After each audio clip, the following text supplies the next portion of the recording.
And are you refreshed? Good. Now what? I'm really happy to be here. I've been waiting for this. So I guess when I was around 4, I realized I knew things, like I was told things, I felt things. And it was comforting. I always felt like I had protection. It wasn't very accepted in my family. So, as you grow older, your parents, they do the best they can with what they have. And sometimes it comes out in an emotional, abusive way. And you kind of have to morph yourself into something else as a protective mode. I've always maintained that. It's called adaptation, isn't it? Yeah. I've always known I've been connected, but I've always had to kind of hide it, I guess, to survive. So my question is... You have to hide being happy. You have to hide having clarity. You have to hide being intuitive. I am that. I just keep it to myself. Words don't teach anyway. And as our friend said earlier, he's all excited about what's going on here, but there's not many people that he can just explain it to. You can't explain it to anybody. I've tried. It's funny because you see people connecting with you. They hear you, they understand you, but it goes away real quick, right? The other day, Esther was in a situation where someone was asking her some very pointed questions about what she does. And she knew that it was an environment where they were not going to necessarily be eager to hear about it the way she knows that you understand it or that she understands it. She says, you know how the basketball player sometimes gets in the zone? It's like that. And when he's in that zone, he isn't all the time, but when he's in that zone, he just does exceptional things. His hand-eye coordination is improved. It's like he understands distances, even great distances. He can do things that most people can't do, and sometimes he can even do things that he hasn't even ever done before. Or the surgeon is performing a surgery and is inspired to something, and it's something new that he's never done before, but he does it, and it is productive and effective. Or a minister or a preacher at the pulpit who is sort of streaming this understanding. She says, it's sort of like that. And they said, okay. Yeah. No, there are these entities, and the name of the entities is Abraham, and their collective consciousness, and they swarm around somewhere, and I get into the vortex. There are just ways to say it and ways not to say it. And a good teacher is understanding where the student is before they speak, because the whole point is to bring them along in understanding, you see. And if they're not asking, then there's no bringing them along in understanding that even needs to try to take place. But see, that's the thing. So my family calls me Black Helicopter. I'm very different from them, and so I've just learned to kind of keep a lot of these thoughts and smart. Just keep it to myself, and I'm happier that way, and that's good. How do you deprogram? I want to deprogram all of the things that have been done and said to me in the past that I always knew that I wasn't, but it's there. You can't unbelieve something, but you can believe something else. So it's not a matter of pushing against that. It's about focusing somewhere else. In the early days when Esther first began receiving Abraham, she wondered if she should explain it to her parents. And we said, we don't think it's a good idea because it will just make them worried about you, because they won't be able to understand it in the way that it is.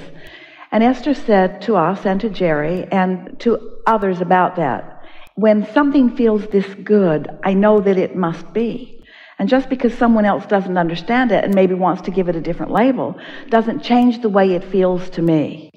And so what this is all about is about you having the confidence to trust that how it feels to you is all that matters, and someone else's perspective of it. That's what we said earlier, that Esther's coming, and you are too, more and more to understand that she can't get anybody else to perceive anything as she perceives it. And so it's sort of a waste of effort. And most people need other people to agree with them because they're not solid to begin with. When you're solid, it doesn't matter what anybody else thinks.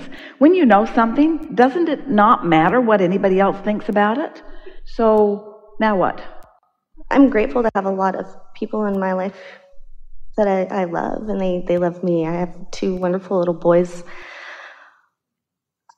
I have these great friends and great family. There are certain people who I feel like they see this in me and they reach out to me for this a lot. I'm trying to stay up here, but it feels like they gravitate toward me and kind of, I give it all. And I'm depleted. That's why we've been talking a lot recently about the receptive mode, because when you can return there often, there's this replenishing. And so you don't get depleted, you don't get tired, because you're continually restoring. There are some teachers who empathize and go to where their students or those who are in need of them are, and then they get depleted, and then soon they don't feel good either. We talked about this earlier today. It's all about understanding what the receptive mode is and making sure that you're there more. If you're bouncing all the time, because I feel like that's where I'm at right now. I'm receptive up in the vortex. I'm receptive to my surroundings, and it just bounces. How do I slow the momentum? When you slumber, the momentum stops, but understanding this will help you. Bouncing around like that means that you are still mostly reacting to conditions. So if it's a good condition, you bounce high. If it's not a good condition, you bounce low. And so it's about gaining control. That's what that unconditional alignment is all about. And so the easiest way is to go general on the subjects. Go general. We think that you've hit on something that is important for you, and that is you've got some old records playing. Sometimes people believe their own bad press, or if there's someone influential in your experience that you care about what they think, and what they think isn't in harmony with what you know to be, but you know better than that. In other words, you're arguing for limitations right now that you don't even have, in an attempt to justify some of the discouragement or negative emotion that you've had before. But that was then, and this is now. You're in a different place. Even being part of this conversation today has given you insight. You're feeling resonance with what we say because you innately know it, you see. And you're not grappling with anything that everybody else in the world isn't grappling with. In other words, it's sort of the same for all of you. All of you have an inner being who often joins you here, and you know it.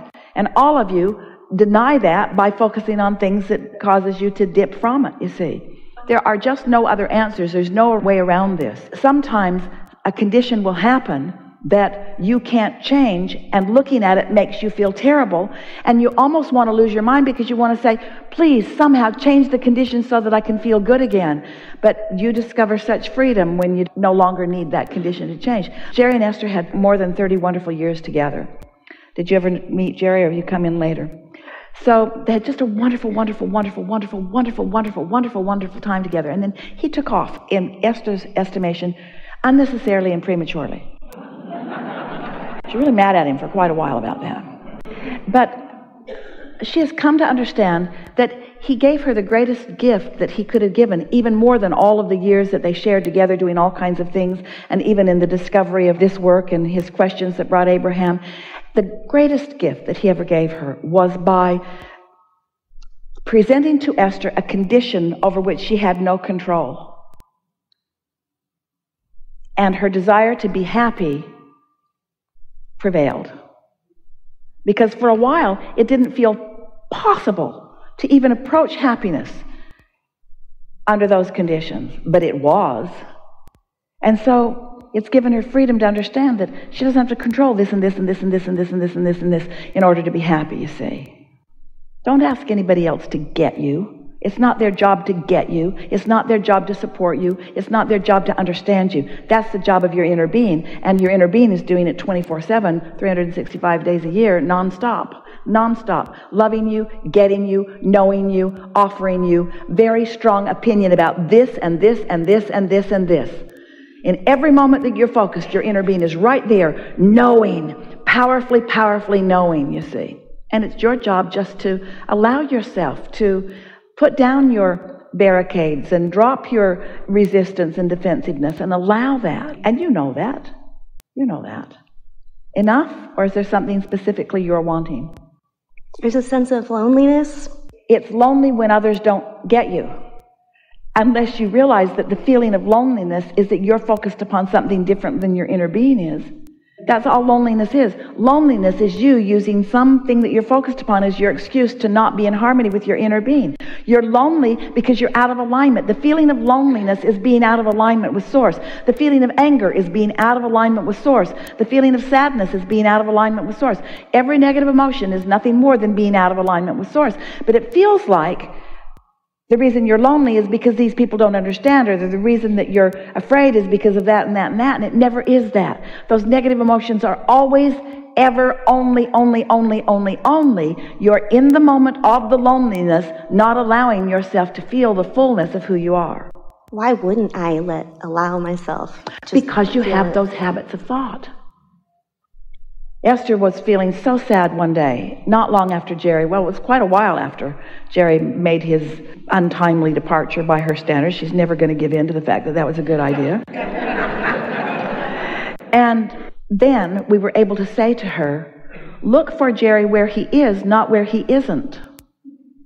Lonely when you're looking for somebody where they aren't, but not lonely when you're looking for somebody where they are. You're looking for love in all the wrong places. We say that to everybody, looking for love in all the wrong places, because it's there, you see. And once you consistently get that, then the details of your life and the manifestation of your life and the friends of your life and the details of your life fill in to match that, you see.